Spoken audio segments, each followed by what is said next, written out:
go to. But what you're going to see tonight with President Trump is a specific set of policy items of what he's going to do to reverse the impacts of Bidenflation, of Bidenomics, and how we're going to go and save the U.S. auto industry. This is also, President Trump was very strong at Joe Biden this. If you're looking for the fighter, you're going to see that in President Trump tonight.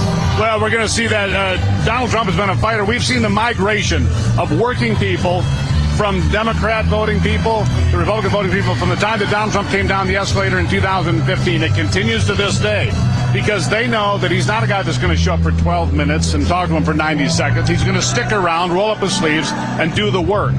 Yeah, Joe Biden yesterday spoke literally for a minute and 18 seconds. They put him in tennis shoes. He still almost fell on his face.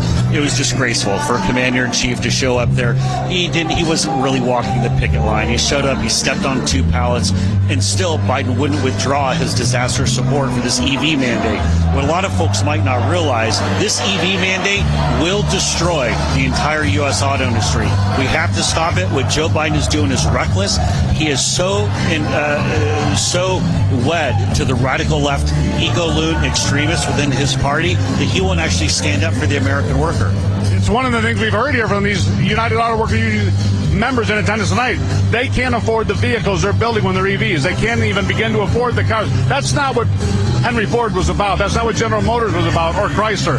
We're building the middle class. This is not building the middle class. It's destroying America. Right, and it's peak Beltway elitism when they look out into the hinterlands, into middle America. They say, hey, don't worry, Detroit.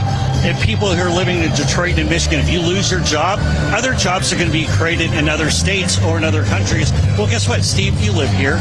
Most people in Michigan want to stay living in their community. They want to stay in their house. They want to keep their job. Why should these ivory tower liberals in D.C. be pointing at people in Michigan and say, move out of your house, leave your job, pack up, and where are people supposed to move to China?